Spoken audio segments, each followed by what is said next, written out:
You've tuned into The Mountain Gardener with your host, Ken Lain. Gardening it can be challenging, but with these simple insider tips, you'll reap huge rewards. Now, let's tune into today's Mountain Gardener with Ken and Lisa.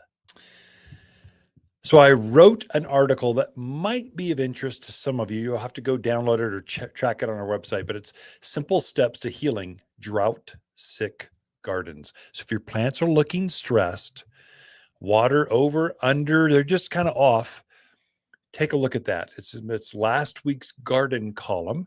If you missed it, you can go to watersgardencenter.com. There's blog at the top. Blog means just articles. Here you go. Why they call it blog? Why is that? I actually don't know. I call it garden column.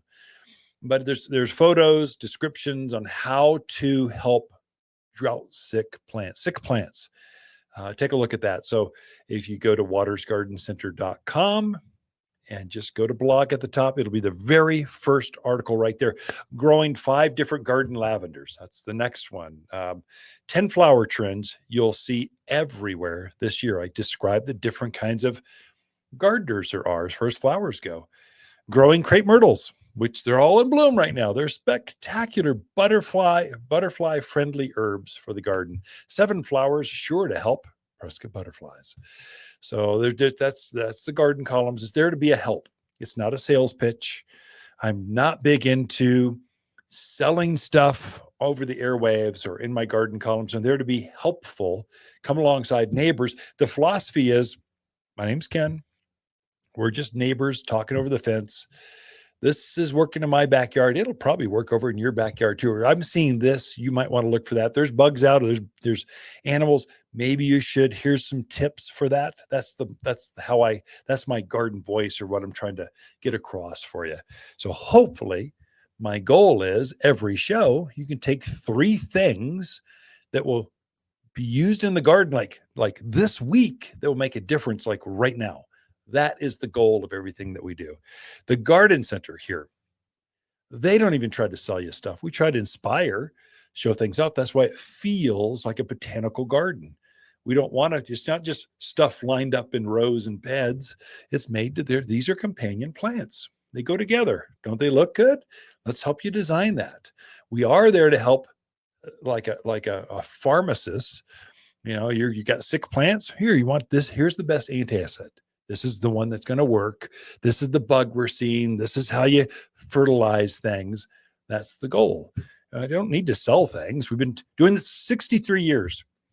The last thing we need to do is start desperately selling stuff, pitching our products. I think the neighborhoods, they talk about us enough. Your neighbors have probably already said, oh yeah, go over to Waters. They know their stuff. And that's the goal. And so hopefully you can get a few tidbits, but look at that one that's trending very heavy online. So simple steps to heal drought-sick gardens. Part of it is get the right plant in the right place and you'll have less problems. And so a couple that you might want to take a look at right now. So we've had one that I love to use because it's so easy to grow is sumac. And there's a couple different varieties. There's 3 or 4. There's Grow Low Sumac, it's a ground cover. There's Staghorn Sumac, which is gigantic. I mean, it's a big boy. It gets up palm tree size. So 10, 12, 15 feet tall. And I use it like a palm tree because palms, they don't grow up here, at least in Prescott. They'll grow down in the lower elevation. You folks over in Camp Verde, Cottonwood, maybe Sedona, really, they start really thriving down as you drop down to the deserts. That's where they thrive. Up here, we need to use things like sumac. So staghorn, they call it staghorn because if you look at the bark, it looks like that velvet that's on a stag's horn. That's what it looks like. It's very neat. But it's got this nice ferny, frilly, it's got a pretty seed head to it. It's very nice. Bright oranges in the fall. It's just a beautiful plant. But once it gets established, I mean, you don't have to water that thing. It goes by itself. No, just get it rooted. So plant it, root it for a year, leave it alone. If you bother it too much, it will die. So just let it go. That's how you use sumacs. There's one that I really like. It's called Tiger Eye Sumac. It's got a gold foliage to it. like a tiger's eye. That's the name. But the reason I like that one is shorter. It's only hip high. So it's not as aggressive. And you get it established, it goes by itself, doesn't need any care. But I like it because it's got gold to it. And so many of the rock and the ground covers that we use are so dark that you need you put more green in there, more red, it just disappears. That plant disappears. So I like using contrasting colors. So frequently I'll use gold if I see a dark rock or lots of ground covery kind of stuff, and it just pops. But it will take that sun, the wind, just the abuse. Sumac. Anytime you see the word sumac, you know you got a good plant for the mountains of Arizona. Another one that for privacy screens, there's two I really like for privacy.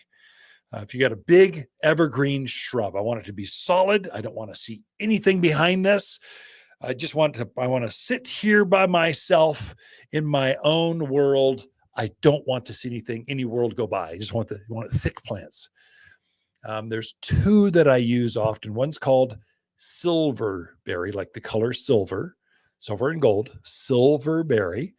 I use it often. Again, it's got a bright colored foliage. So it's got gold. It's got blue foliage with a gold tinge. It's variegated. Gets up easily taller than you can reach. So 7-8 foot tall and wider than that. Solid, thick green. But the reason I like it is it's related to our native silverberry, but it's brighter, it's prettier, I think. So it's like that, but only better because it's a blonde instead of a blue-haired. So our native Elaeagnus or silverberry is blue. This one is gold. And so now I can use it the same way. Dark fences, dark ground covers, it just pops, it just shines. But it's gold that will take that bright sun that we have. So it's really quite striking, very thick, good ground cover. You can prune on it quite well, just gets thicker. The other one that's a companion to that, I often use Cotoneaster, or Cotoneaster is how people spell it or say it. It's really Cotoneaster is how you say it. There's a lot of native Cotoneasters here, like the sumacs. There's some native sumacs. So, native, they grow wild all by themselves. If you transplant one in your yard and get it going, it'll do the same. So the one that I like that's big, we probably have, 6 or 8 varieties of Cotoneaster out in the yard right now, from ground covers to mid-size to hedges. The one I like the most for privacy specifically, that's a companion to the silverberry, they call it red clusterberry Cotoneaster. This is a big boy. Again, it's 7-8 feet tall, equally as wide. But the reason I like it, it's got a nice blue-green foliage. Animals do not bother it. It doesn't get bugs. There's no worries with this thing. It's just super low maintenance. And once you get it established, you can cut it off of care. It just goes by itself. And the reason they call it red clusterberry is it gets like a starburst of white flowers in the spring, and each one of those flowers on the end of that stem is going to turn into a berry. This red clusterberry Cotoneaster. It's quite striking. And those red berries, they'll last on that. They'll persist on that plant right through winter. The birds will eventually eat it, but they just look good year round. I mean, they're much hardier than hollies. The number one seller for that is red-tipped Photinia. By far number one. I put my kids through college, all 4 of them, selling that one plant. But I would never have that in my own yard. I have it for you because you're seeing it around, but every critter will eat it. Deer and rabbits. It gets mildew. It gets bugs. It does grow fast. I mean, you get a lot of plant for the money. That's great for now. I'm thinking about long-term problems and water use and how much I got to trim the doggone thing. I don't want a maintenance burden. I want easy, low care. That's what I like. So Cotoneasters, sumacs, silverberries, way easier. And yet they don't look like cactus. Cactus, they want to bite you. You get too close to them, they just want to poke you and do stuff. Agaves, they're spectacular blooming right now. But they get this pokey thing. So you don't put them where the grandkids are. They're going to bite one of them. So there's places for certain things. If you ever get in trouble, you want low maintenance, come take a picture of that spot. We're looking at companion plants. Yeah, here, this will go with that. It'd be great. It'd be low care. Come see us. Waters Garden companion plants for July are hibiscus, maple, verbena, and crepe myrtle. Crepe myrtle flowers are intense watermelon pink, solar reds, and LED whites that cover this heat-loving shrub.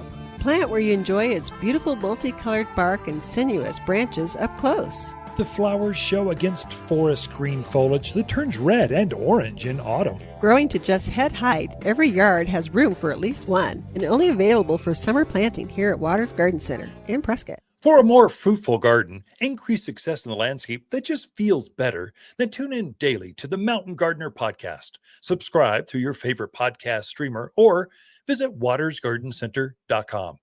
Better yet, visit me directly right here at Waters Garden Center. Thanks for tuning in.